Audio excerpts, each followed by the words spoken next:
இறையேசுவிலே பிரியமான சகோதர சகோதரிகளே, உங்கள் எல்லோருக்கும் ஆண்டவராகிய இயேசு கிறிஸ்துவின் பெயரால் காலை வணக்கங்கள் மற்றும் வாழ்த்துக்கள். நான் உங்கள் அகஸ்டின் வேதியர். இன்று ஏப்ரல் மாதம் 25ஆம் தேதி 2024ஆம் ஆண்டு. ஆண்டவரின் மடியில் 5 நிமிடங்கள். இசையாஸ் நற்செய்தியாளருடைய வார்த்தை, நற்செய்தி அறிவிப்பவருடைய மலரடிகள் மலைகளின் மேல் எவ்வளவு அழகாய் உள்ளது. புதிய ஏற்பாட்டில் சொல்லப்பட்டிருக்கிறது, நற்செய்தி அறிவிப்போர் மலரடிகள் எவ்வளவு அழகா இருக்கு. ஆண்டவருடைய செய்தியை தாங்கி வருகின்ற அந்த பாதங்கள் கடவுளுடைய பார்வையிலே மிக மதிப்புக்குரியது. ஏனென்றால் அந்த 2 கால்களும் பாதங்களும் ஆண்டவருடைய செய்தியை தாங்கி கொண்டு வருகிறது. அப்படி கடவுளுடைய செய்தியை அறிவிப்பவருடைய அந்த பாதங்கள் ஆண்டவருக்கு மிக அழகானதாக தோன்றுகிறது. அப்படிப்பட்ட அழகான பாதங்களை கொண்ட அநேகம் பேரில் முதல் ஆளாக,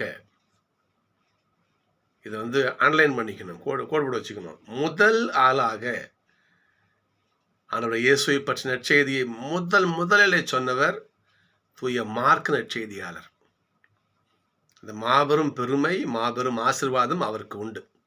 கடவுள் மாபெரும் அந்த ஒரு பேற்றை என்ன பண்ணாரு, மார்க்குக்கு கடவுள் கொடுத்தார். தன்னுடைய மகனை பற்றிய வரலாற்றை முதல்ல எழுதினார் அவர் தான்.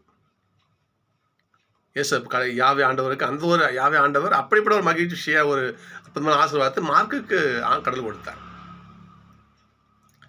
இதுவரை தான் முதலிலே கிபி 70ஆம் ஆண்டுக்குள் 64ன்னு சொல்றாங்க. பரவாயில்ல, 70 முதலிலே இயேசு இறந்து முதல் நாளில் நற்செய்தி எழுதப்பட்ட நூல் இது.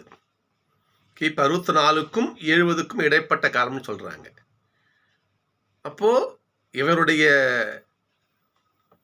வரலாற்று செய்திகள் கூடியவரை நம்பகத்தன்மையாக இருக்கும். ஏன்னா ஃபர்ஸ்ட் எழுதாரு இல்லை, அதுக்கு மற்றதெல்லாம் நான் போலின்னு சொல்ல வரல, அப்படின்னு கற்பனை வளர்த்தக்கூடாது. நீங்கள் ஃபர்ஸ்ட் எழுதுகிற செய்தி கூடியவரை ஒரு உண்மை செய்தியாக இருக்கும் இல்லையா? உடனிருந்து இவர் பார்த்துருப்பாரு.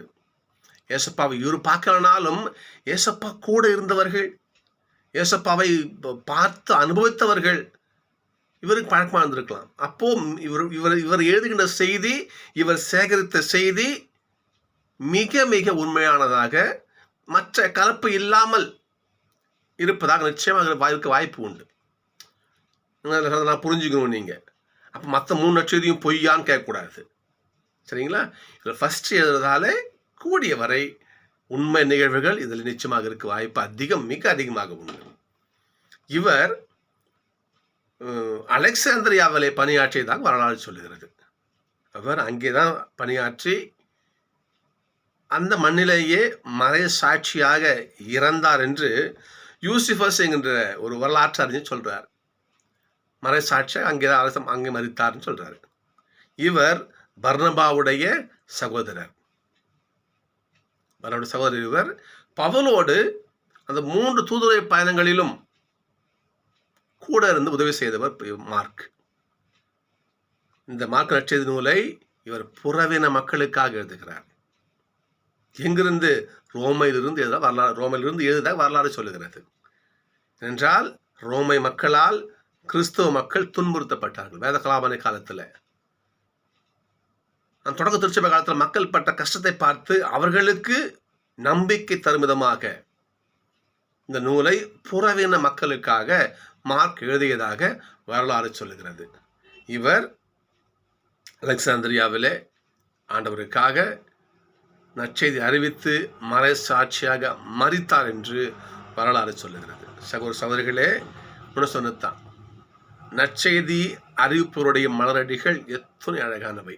அப்பேற்பட்ட மாபெரும் பாதங்களை யாவே இறைவன் ஏசப்பா மார்க் அவர்களுக்கு கொடுத்தார். நாமும் மார்க் நற்செய்தியை பின்பற்றுவோம், சரிங்களா? நற்செய்தி அறிவிப்பவருடைய பாதங்கள் அழகானவை. ஏன்? நமது பாதம் அழகாக இருக்க நமக்கு விருப்பம் இல்லையா? முயற்சி செய்வோம். நம்மால் முடிந்தவரை அவனுடைய வார்த்தையை பிறருக்கு எடுத்து சொல்ல இல்லையா முயற்சி செய்வோம். இன்றைக்கு ஒரு கிறிஸ்துவன் எப்படி வாழணும், எப்படி வாழக்கூடாது என்கின்ற அற்புதமான செய்திகளை இன்னைக்கு முதல் வாசகம் சொல்லுது பாருங்க. ஒருவேளை மார்க் நற்செய்தியாளர் அவ்வாறு உன்னத வாழ்க்கை வாழ்ந்த மனிதராக இருந்திருக்கலாம். திருச்செய்தி வாசகம் நம்ம கொடுத்து பாருங்களேன். 1 பேதுரு 5ஆம் அதிகாரம். 1 பேதுரு 5 பாருங்க பார்ப்போம். இளைஞர்களே, நீங்கள் முதியோர்களுக்கு பணிந்திருங்கள், பணிவை கற்றுக்குங்க. பெரியவங்க, வயசானவங்க, அனுபவத்திலும் வயதிலும் பெரியவங்க, பணிவாக இருங்க. உங்களை திட்டினாலும் பரவாயில்ல, அவங்க ஒரு வார்த்தை அதிகமாக இருந்தாலும் பரவாயில்ல, ஒன்றும் நீ கெட்டுற மாட்டேன். தாய் மிதிச்சு குஞ்சு சாகாதுன்னு சொல்லுவாங்க இல்லையா? தாய் பறவை மிதிச்சு கொழுப்பு சத்திர போகிறது கிடையாது. அதனால முதியவருக்கு பணிந்திருங்கள், பேதுருடைய வார்த்தை. அதுக்கு பார்ப்போம். ஒருவர் மற்றவரோடு பழகும் பொழுது மனத்தாழ்மையோடு பழகுங்கள். இந்த தாழ்ச்சி என்பது அது என்னவோ நமக்கெல்லாம் ரொம்ப எட்டா கனியாகவே இருக்குது சகோதரர்களே. நான் தான் எல்லாம். நேற்று ஒரு துக்க செய்தி பேப்பரில் படித்தேன். 2 கோஷ்டிக்கு தொழில் போட்டி. தொழிலில் நான் பெரியவனா நீ பெரியவனா. இந்த இதில் ஒரு கோஷ்டி இன்னொரு நபரை கொலை செய்து விட்டது. பேப்பரை பற்றி செய்தி இது பாருங்க. தாழ்ந்துப்பா மனமில்ல, நான் ஏன் தாழ்ந்து போகணும், நான் தான் எந்த ஒரு எண்ணம் ஒரு உயிரையே கொடுத்து விட்டது. அது சொல்ல வரேன். சொல்ல வரேங்க பார்ப்போம். ஒருவர் ஒருவரோடு பழகும் பொழுது மனத்தாழ்மையை ஆடையாக அணிந்திருங்கள். சிறு குற்றவரை கடவுள் இகழ்ச்சியோடு நோக்குகிறார். சிறு குற்றவரை தூக்கி போட்டுருவார். தாழ்நிலை இருந்தவரை மேல தூக்கி வைப்பார். மதாமுடைய பாட்டு இல்லையா? தாழ்நிலை இருந்த தம் அடியவரை தயவுடன் கடை கண் நோக்கினார். யார் தாட்சியோடு இருக்கார்களோ அவங்கள தூக்கி கோபுரத்தில் அப்பா வைப்பார். செருக்கு ஆனத்தோட தெரியறியா, அப்படியே தூக்கி ஓரம் போட்டுருவார். நாம் ஆண்டவரால் மேலே தூக்கி வைக்கப்படணுமா இல்லை அதில் பாதாளத்தில் தூக்கி போடப்படணுமா சிந்திச்சு பார்ப்போம். அதான் பார்ப்போம். தாழ்நிலை உள்ளவர்களுக்கோ கருணை காட்டுகிறார். கடவுளுடைய வலக்கரத்தினுடைய அடியில் நாம் தாட்சியான பிள்ளைகளாக இருப்போம். அவனுடைய கரம் உயர்ந்திருக்கட்டும், நம்ம தாழ்ந்திருப்போம். அப்படி இருந்தால் அந்த திருக்கரத்தினுடைய ஆசி நமக்கு இருக்கும் இல்லையா, அவ்வளோ நமக்கு கிடைக்கும். பாருங்க பார்ப்போம். தாழ்நிலைகளும் கருணை காட்டுகிறார். தாட்சியாக இருங்கள். எனவே கடவுள் நபர் அப்போ உங்களை உயர்த்துவார் என்று இங்கே சொல்றார். பாருங்க பார்ப்போம். மார்க்கு எங்களோடு என் மகன் மார்க்குன்னு சொல்றாரு பாருங்க பேதுரு. அப்படி யோசிச்சு பாருங்க. பேதுருடைய பிள்ளை ஸ்தானத்திலிருந்து மார்க் அவருக்கு எல்லா பணிவிடையும் செய்திருக்காரு பாருங்க. மார்க்குடைய தாட்சியை பாருங்க இங்க. அவ்வாறு அவர் தாட்சியாக இருந்ததால் தான் இயேசுவை பற்றி முதல் நற்செய்தி அவர் எழுதினார். சொல்ல பாருங்க, என் மகன் மார்க்கு. சகோதரர்களே, எவன் ஒருவன் தாழ்ந்திருக்கிறானோ நிச்சயமாக அவனை அப்படியே தாட்சியாக உட்காந்து விட்டுற மாட்டார். ஞாபகம் வச்சுக்கோங்க, தூக்கி வசத்தில் வைப்பார். எனவே மார்க் எந்த அளவுக்கு பேதுருவோடு அனைத்திலும் இல்லையா, பவுலோடு அனைத்துமாக என்ன பண்ணார், அவர் பணிந்திருந்தார். ஒரு பிள்ளை போல இருந்து என்ன செஞ்சார், அனைத்து விதமான நற்செய்தி பணியும் செய்து வந்தார். பவுலையும் பேதுருவையும் மேலே வைத்து அவர்களுக்கு கீழாக ஒரு பிள்ளை ஸ்தானத்தில் இருந்து அனைத்து செய்து கொடுத்தார். இந்த தாட்சியைத்தான் ஏசப்பா அவருக்கு மேன்மையாக கருதினார். எனவேதான் தன்னை பற்றிய வரலாறு நற்செய்தி நூலை முதல்ல எழுதுகின்ற மாபெரும் பாக்கியத்தை என்ன பண்ணாரு, யாவை இறைவன் ஏசப்பா தூய ஆவியானவர் மார்க்குக்கு வழங்கினார். எனவே நாமும் தாழ்ச்சியோடு இருந்தால், பொறுமையோடு இருந்தால், செருக்கு இல்லாமல் இருந்தால், ஆணவத்தை அகற்றி இருந்தால், நிச்சயமாக நாமும் மார்க்கை போல நற்செய்தியாளர் நாமளும் வரலாம். வர முடியாது, நிச்சயம் வரலாம். ஆண்டவர் நம்மை ஆசீர்வதிப்பார். மார்க்குடைய முதல் அந்த நற்செய்தி நூலிலே அவருடைய அதாவது அவருடைய வார்த்தைகள் நீங்கள் நற்செய்தி வருது பாருங்க. இன்னைக்கு ஒரு நற்செய்தியாளர் எப்படிலாம் இருப்பான்? ஆண்டவர் நற்செய்தி நீ அறிவிக்க வந்துச்சுன்னா நீ உனக்கு கடவுள் என்ன ஆசீர்வாதம் கொடுப்பாரு சொல்றது பாருங்க பார்ப்போம். நம்பிக்கை கொண்டு திருமுழுக்கு பெறுவர். யாரு? உலகெங்கும் பயணப்படம் நச்சு தருவீங்க. அந்த வார்த்தை எவன் நம்புறானோ அவனுக்கு திருமுழுக்கு கொடுங்க. எவன் நம்பவில்லையோ அவங்க என்ன பண்ணுவாங்க? தண்டனை தீர்ப்புக்கு ஆளாவார்கள். யார் நம்புகிறார்களோ, யார் கடவுளுடைய வார்த்தையை தங்கள் உள்ளத்திலே தாங்குகிறார்களோ, யார் இயேசப்பாவுடைய செய்தியை தாங்கி மக்களுக்கெல்லாம் பகிர்ந்து கொடுக்கிறார்களோ அவர்கள் என்னென்ன காரியம்லாம் செய்வாங்க சொல்றாங்க பாருங்க. பாருங்க பார்ப்போம். நம்பிக்கை கொண்டோர் பின்வரும் அரும் அடையாளங்களை செய்வர். என் பெயரால் பேய்களை ஓட்டுவர். நல்லா கவனிக்கணும். இப்பெல்லாம் அற்புதம் செய்யறாங்க, அறிகுறி செய்யறாங்க, தான் தான் கடவுள்னு அப்படியே என்ன சொல்றது, அது ஆண்டவுடைய பெயருக்கு மகிமை சேர்க்க மாட்டுறாங்க. தன்னுடைய பெயர் அங்க முன்னணிக்கணும். எந்த அளவுக்கு நம்மளே பார்த்துருக்கிறோம். ஒரு பெரிய ஒரு நற்செய்தியாளர், மிக பெரும் போதகர், தமிழ்நாட்டில் அவர் நிறையா அது எப்படி வாயில பேர் வருது, வேண்டாம், பேர் வேண்டாம். மிகப்பெரிய ஒரு சென்னையில் மிகப்பெரிய ஒரு ஜப குழுவையே வச்சு நடத்துகிறார் அவர். மிகப்பெரிய ஒருவர். அவருடைய செய்தியை ஒரு நாள் யூடியூப்பில் கேட்டேன். அவர் சொன்னார், அமெரிக்காவில் மாபெரும் ஒரு போதகர் இருக்கார். சரி, அந்த போதகர் இறந்த பிறகு அவருடைய கரத்தை வெட்டி ஒரு பாக்ஸில் போட்டு வச்சுருக்காங்களாம், பாதுகாக்கிறாங்களாம் அந்த போதகருடைய திருக்கரத்தை. சரி, மகிழ்ச்சி. அந்த கரத்தை யார் தலையெல்லாம் வச்சு ஜபிக்கிறாங்களோ, அந்த கரத்தை யாரெல்லாம் தொட்டு வணங்குறாங்களோ, அந்த கரம் யார் வீட்டிலாம் இருக்குதோ அங்கெல்லாம் அற்புதங்களும் அற்புதம் நடக்குதோ அங்க அப்படின்னு அவர் சொன்னார். எனக்கு ஒரு சந்தேகம். சதா மனுஷனுடைய ஒரு திருக்கரம் கடவுளுடைய ஆசிரியரால் இவ்வளவு அற்புதம் செய்யுதுன்னு சொன்னா, அந்த கடவுளையே தன் உதிரத்திலே தாங்கி என்னுடைய அன்னை மரியாளுடைய கரம் எவ்வளோ மதிப்புக்குரிய திருக்கரம் அமைய வச்சு பாருங்க பார்ப்போம். ஆண்டவர் இயேசுவை தன் உதிரத்திலே தாங்கி அந்த உடம்பு எவ்வளோ புனிதமாக எவ்வளோ அற்புதம் செஞ்சு வச்சு பாருங்க பார்ப்போம்.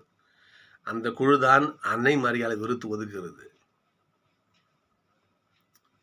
நல்லா பாருங்க பார்ப்போம். அந்த கரம் செய்கிறது அந்த கரம் வழியாக ஆண்டவர் சேராங்கிற வார்த்தை அங்கே வரவே இல்லை. இதுதான் தவறு. பாருங்க பார்ப்போம்.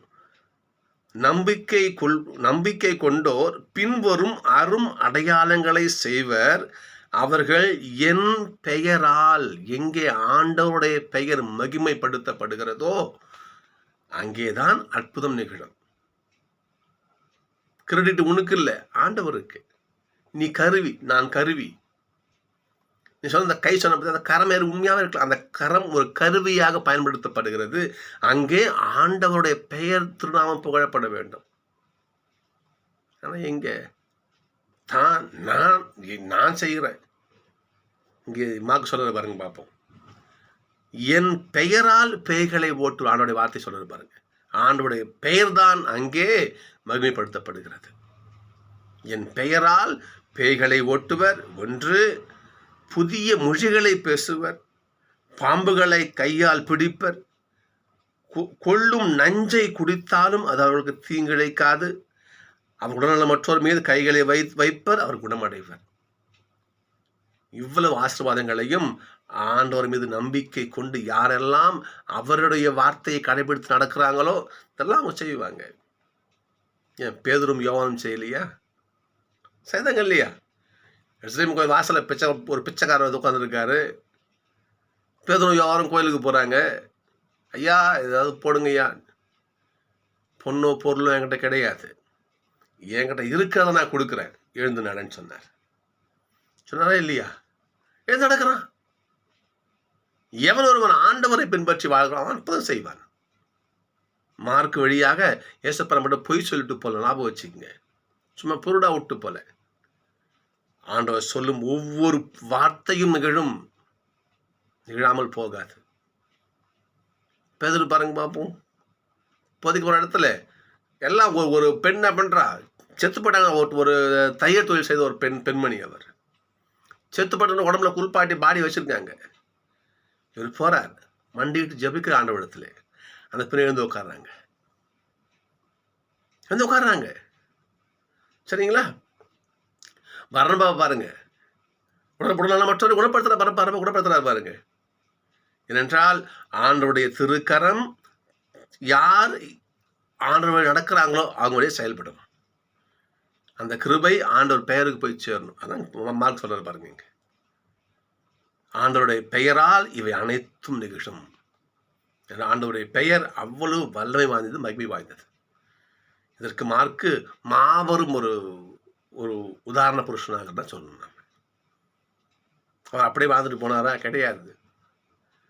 பவுலுக்கு, பர்னபாவுக்கு, பேதுருவுக்கு உடனடியாக இன்னொன்று சொல்கிறாங்க. இப்போ அவரை பற்றி கிபி 62ஆம் அந்த காலகட்டத்தில் பவுலோடு சிறையிலும் அவர் இருந்தாராம். மார்க்கு வரலாறு சொல்லுகிறது மாதிரி சிறை வாழ்க்கையிலும் அவங்க கூட, பவுல் கூட இருந்து அவருக்கு தேவையான பணிவிடையை செய்து சொல்லிட்டு அவர் சொல்லி எந்த அளவுக்கு ஒரு மனிதன் தாழ்ச்சி வாழ இருப்பாருங்க. எனவே தான் என்ன பண்ணார் மார்க்கு நற்செய்தியாளரை தன்னுடைய வரலாற்றை எழுதும் மாபெரும் பேச்சினை ஏசப்பா அவருக்கு கொடுத்தார். சகோதர சகோதரிகளே, நாமும் ஆண்டவரை பின்பற்றுவோம். மார்க்கு நற்செய்தியாளரை போல எவ்வளோ தாழ்மையோடு இருந்தார் அவர். தனக்கு மூத்தோர் பேதுரு, பவுல், பர்னபா எல்லோருக்கும் பணிந்து தாட்சியோடு இருந்து ஆண்டவருக்கான மாபெரும் நற்செய்தி எழுதி முடித்தார். திரும்ப சொல்றேன் பாருங்க, நற்செய்தி அறிவிப்போரின் பாதங்கள் எவ்வளவு அழகானவை. இந்த அழகான பாதங்களை நாமும் பெற முடியும் சகோதர சகோதரிகளே. எனவே நாமும் கடவுளுடைய செய்தியை அறிவிப்போம், ஆண்டவரை முழுமையாக ஏற்று விசுவசிப்போம். விசுவசித்தால் நாமும் பின்வரும் காரியம் நாமளும் செய்யலாம். திருமாசிக்கிறேன் பாருங்க பார்ப்போம். ஆண்டவர் நம்பிக்கை கொண்டோர் பின்வரும் அரும் அடையாளங்களை செய்வர். அவர்கள் இயேசுவின் பெயரால் பேய்களை ஓட்டுவர், புதிய மொழிகளை பேசுவர், பாம்புகளை தம் கையால் பிடிப்பர், கொள்ளும் நஞ்சை குடித்தால் அவர்களுக்கு ஒன்றுமே செய்யாது. அவர்கள் உடல் நலமற்றோர் மீது கைகளை வைப்பர், அவங்க குணமாவாங்க. இந்த அநேக காரியங்களையும் நம்மடியாகவும் செய்ய ஏசப்பா சுத்தமா இருக்கிறார். ஏசப்பா இருக்கிறாரு. ஏனென்றால் அதுக்கு ஒரே ஒரு குவாலிஃபிகேஷன் நமக்கு இருக்கணும். நாம் ஏசப்பாவை நம்பி ஏற்று தாட்சியோடு தம்முடைய சிலுவையை சுமந்து சொன்னார் இல்லையா? ஏசப்பன் மட்டும்தான் கஷ்டம் இருக்க தான் செய்யும். யாரும் கஷ்டம் இல்லை. மார்க்கு பாருங்க பார்ப்போம். அலெக்சாந்திரியா வரைக்கும் சென்று அங்கே என்ன பண்ணார்? அவர் மறைசாட்சியாக மறைத்தார். நமக்கு வரலாறு சொல்லுகிறது. நமக்கு கஷ்டம் இருக்க தான் செய்யும். கஷ்டப்பாத்து நீ பயந்து ஓடினா ஆண்டோடைய கரவங்க நம்ம எப்படி செயல்படுது யோசிச்சு பாருங்க பார்ப்போம். புரியுதுங்களா? எனவே நம்முடைய வாழ்க்கையில் கஷ்டம் இருக்கும், நஷ்டம் இருக்கும். ஆண்டவர் காரணம் என்ன பண்ணுவோம்? நம்ம எல்லாத்தையும் இழப்போம். உயிரை கூட அருளை பண்ணி வச்சுக்கணும். உயிரை கூட. பேதுரு சொன்னாங்களாம் ராயப்பட்ட, உங்களை கொல்ல போகிறோம், இயேசு மாதிரி சிறுவில் அடி சாவடிக்க போகிறோம், இயேசு மாதிரி சிறுவில் அடி சாவடிக்க போகிறோம்.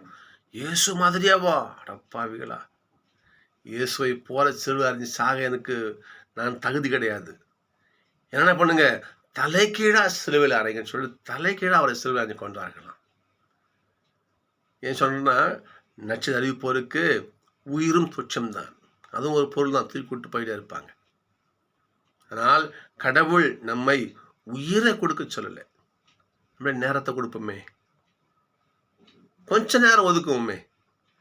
எனக்கு சகோதரர்கள் இன்னொருவனுக்கு எனக்கு மாபெரும் ஒரு கொடுப்பேன்னு நினைக்கிறேன். நான் இது இந்த ஆண்டவருடைய மடிகள் 5 நிமிடங்கள் இந்த நிகழ்வை நான் அது 1 வருஷமாக செஞ்சுட்டு இருக்கிறேன். எனக்கு முன்னெல்லாம் இந்த சிந்தனை இல்லைங்க ஐயா. எனக்கு இந்த சிந்தனையே இல்லை. திடீர்னு தோணுச்சு. நம்ம ஆண்டவரை பற்றி வேதத்தில் படிச்சிருக்கோமே. நம்மால் நமக்கு தெரிஞ்சதை, நம்மால் முடிந்ததை ஏன் ஒரு 5 நிமிஷம் நம்ம பேசக்கூடாது? கேட்குறவங்க கேட்கட்டும்.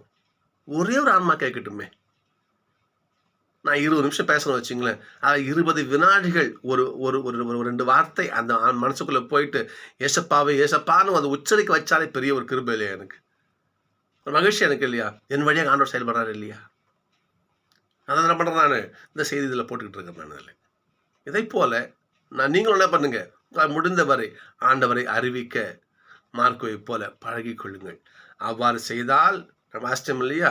அநேக அற்புதங்களை, அடையாளங்களை ஆண்டவர் இயேசு, யாவே இறைவன், தூய ஆவியானவர் நம் வழியாகவும் செய்வார். இது நிச்சயம். நன்றி. நாளை சந்திப்போம்.